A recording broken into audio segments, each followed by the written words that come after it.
Hi Aquarius, welcome to Higher Source Tarot for your May 2022 mid-month tarot reading.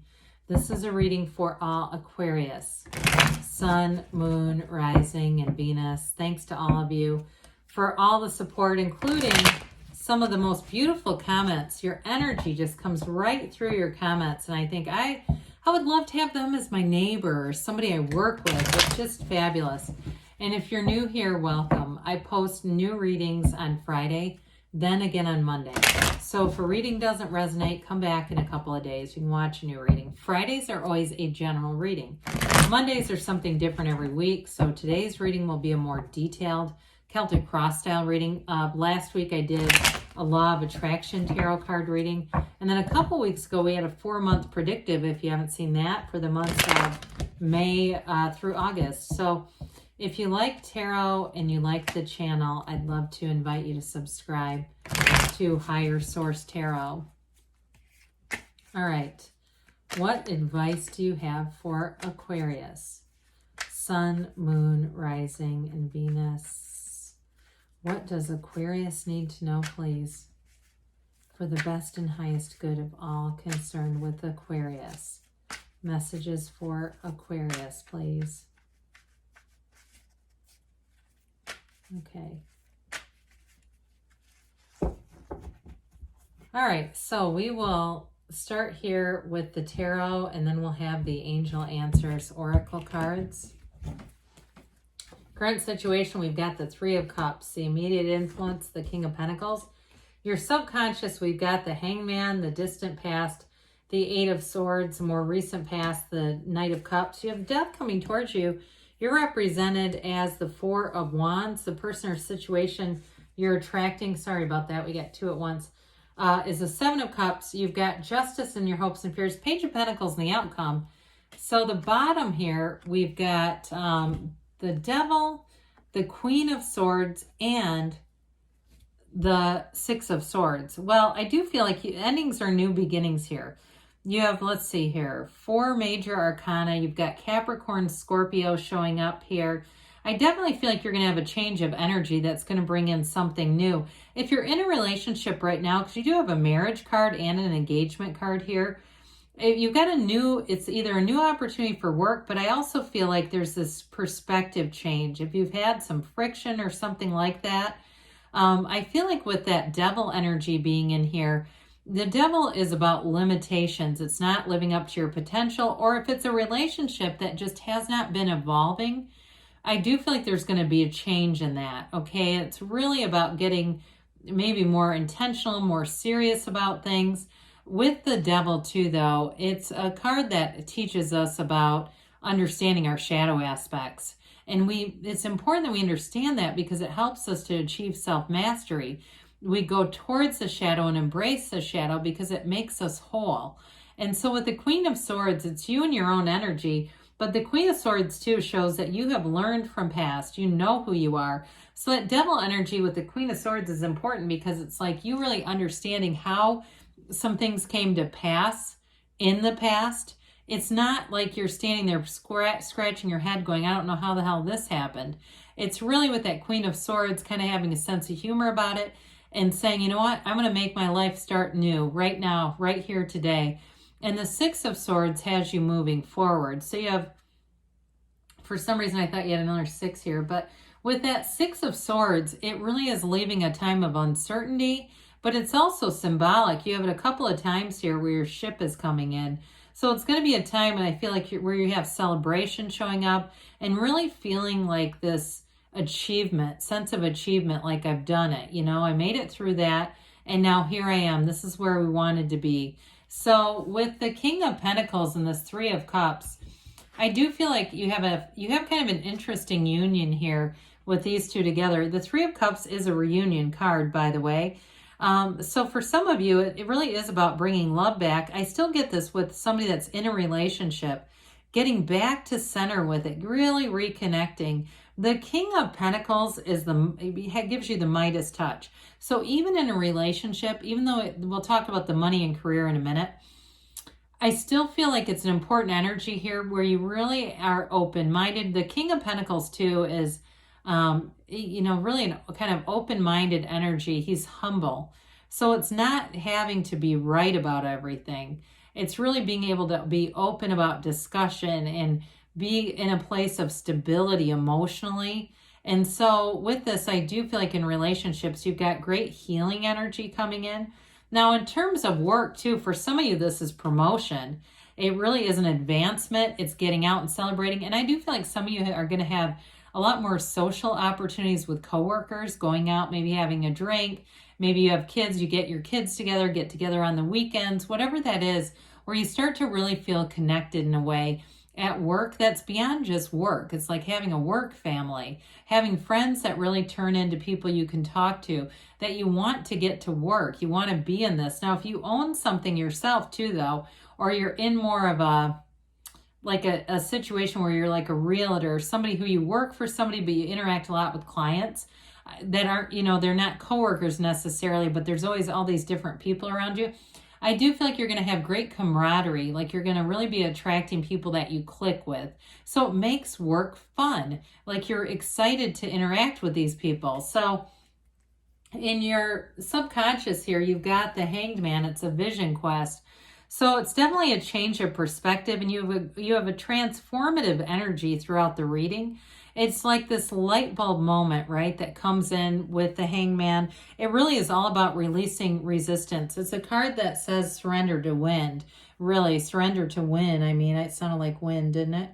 It is a card, too, though I've mentioned this before, that's often associated with the number 4. So for some of you, it could be more like 4 weeks coming in. And I think I don't think I mentioned this yet, did I? That the Hanged Man comes right before the Death card. So even though they're not quite in perfect order, they're pretty darn close to being in alignment here.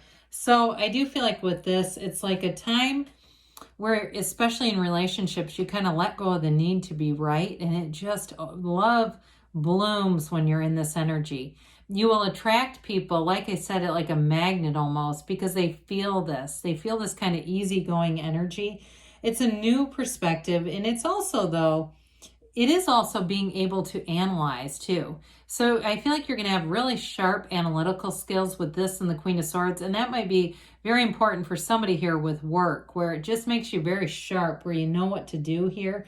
But it is a card too, like I think we've talked in the past, where you meditate, where you quiet the mind, you take some time to find your own path with this. They're telling you, though, you're on the right path. So in the distant past, there's a really restrictive energy.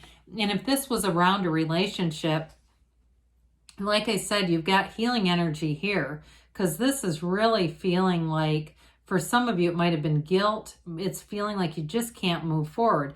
Now, if it was a job situation, and you had a new job come in, because you do have with death, we've got an ending that's a new beginning. If you felt really restricted, you may have manifested this because you hated what you were doing. We do that all the time. And then we go, wait, whoa. This is not exactly how I wanted this to go. Because it may have been rather abrupt. I do feel that even though you don't have the Tower in here, it almost feels like this has Tower energy associated with it. 8s are about rhythm and vibration, and this is not a freeing, flowing, magnifying vibration. This is like very stilted. And so with the Knight of Cups, Knights come in to get things done. So you had some kind of an opportunity here that allowed you to move forward, especially with this Knight of Cups. It's a daydreamer's energy. So it really is about using your mind to create, allowing yourself to see the vision. And so with this too, when we start to look at these together, the illumination of the Hangman with these, I do feel like you have some kind of a change in a relationship that really does bring in love. I mean, the Knight of Cups is all in, and he really loves with his whole heart. He loves deeply. I do feel like you have a partner with that 7 of Cups. You may have had somebody who was kind of a breadcrumber or very wishy-washy, or there was some situation that was very non-committal. And I do feel like with this, you have a commitment here. So if it's either you going and finding a new person, I get that. It could be the other person too, though. I also get it that way, making a commitment. But I do feel like for somebody here, it's really stronger that you found somebody else. And with this Knight of Cups, I just don't see them going anywhere. Now, the other thing with this is in terms of a job too, because you have the Page of Pentacles and the Page is a messenger. You've got the King and Page both, which is a nice, it's a nice combination. But I do feel like you had a vision. There's like this vision being fulfilled here. Well, death is a rebirth, okay? This is not the ending as much as it's that beginning of something better. With the Death card, it really is letting go of the past. So when we talk about the Hangman, surrender to win, it's one of the greatest paradoxes in the universe, let go to receive. And so with this, you have a brand new beginning here. You step over the wreckage of the past, which I do feel like there was guilt associated with the Eight of Swords. If you had to leave a job and you felt a bit of a guilty feeling, or a relationship, or even if you had to get rid of somebody because they weren't committing, and then you realize they were serious, I feel like you had to do whatever it was that brings that feeling of kind of guilt, but because there was just too much restriction. With the Death card, I embrace this. I'd say we welcome this, especially in the tarot. It's a new life, okay? It's bringing in something better. It's absolute transformation for you. So with the Four of Wands, again, with the law of attraction energy here, it's a wedding, right? It's a Hindu wedding ceremony. It's also the 1111 card. So it really is a card of being in synchronicity, seeing those synchronous events around you, things lining up, bridges of incidents or coincidence or co-occurring incidents that bring in what you want. So in terms of relationship, you have a union here, you have a partner here. And it may feel like freedom in a way. If you had relationships where there wasn't a commitment and it was kind of driving you nuts, this is something that you're going to be able to really feel committed energy. There's no question about this, all right? It's also, too, though, in a career path, they're telling you you're on the right path. And I do feel like it's connected with the King of Pentacles, where it's that really solid energy. So some of you, if you've made a job change or you're going to, I still feel like the Eight of Swords almost forced you to do it. There was something about that where it just wasn't growing. You're going to have a lot more autonomy here, freedom here. I do feel like, too, if you were under something that was like a micromanager, that may be it, too. But I do feel like you're going to be in sync and in flow anywhere in terms of work. So if that was a change, I mentioned before, it looks really good over here, but it's related to the past, so it may have been a change from before. Well, sevens are about successful conclusions, but this has you using your discernment, because with the Seven of Cups, there's lots of different choices. You have a choice here. And so for some of you, you may choose between a new relationship and somebody who wants to recommit, and this time they're serious. I don't feel like they're coming to mess around, but I do feel like it's really going to be ultimately up to you, Aquarius, what you want to do with this. I just feel like you're going to have a lot of doors opening for you, new doors open. And again, you've got this also sort of an interesting energy with work where I feel like you get into flow. You've got kind of this work-family dynamic, but you might have something else that comes in that does have you thinking and considering another move. With Justice here, this brings in balance. Okay, it's very much cause and effect energy. You get what you are. But I also feel like with this, you have people around you. If there was dishonesty in the past, you're going to have a very upfront, very integrous, straightforward energy. And it might also come from you too, where you just say, look, what you see is what you get. I'm just going to be very direct with you. I get that as well. And I do feel like that for somebody here does create a little bit of a turning point, where it's just a lot more straightforward. There's no games being played. There's no hang-ups here. And it's very trustworthy. So with the Page of Pentacles, pages, like we said, are messengers. This one brings in this feeling of optimism, curiosity. So again, anything with a job, it's like you want to learn more. You want to be at the job. You want to be doing these things. He's also a lifelong student, so it can involve more training for somebody too. But you want to be doing it. It's not adverse at all. Now, in a relationship, though, I do feel like it's a developing commitment, and it's also somebody, too, who really does earnestly want to know about you. They see this as something special, something where it's like a relationship doesn't come around all the time. If it's somebody who left, I still feel like they recognize that. Like, this was something I should have handled. I should have been different. Okay, so I do feel like you have a second chance with somebody here, but others of you too, if it's a new relationship, it really does represent that sort of that beginning energy where I want to invest. I want to understand you. All right, let's see here. What other advice do you have for Aquarius? Oh boy. Messages, please, for Aquarius. What else does Aquarius need to know, please? Well, you got look for a sign. I'm telling you, those signs and synchronicities are all around you. They say you've got abundance. Well, with the King of Pentacles, too, he's covered in those grape leaves. That it signals abundance coming in. And helpful people. It's okay. So I do feel like you've got the right people showing up. There's a sort of a kinship here. You have perfect timing. You have choose a new direction. So when we get that, we want to be easy about things. We don't want to be so specific about how it's going to happen, but just know what you want and feel like you have it. Good things are on the way for you, Aquarius. I love you, and I'll be back again soon.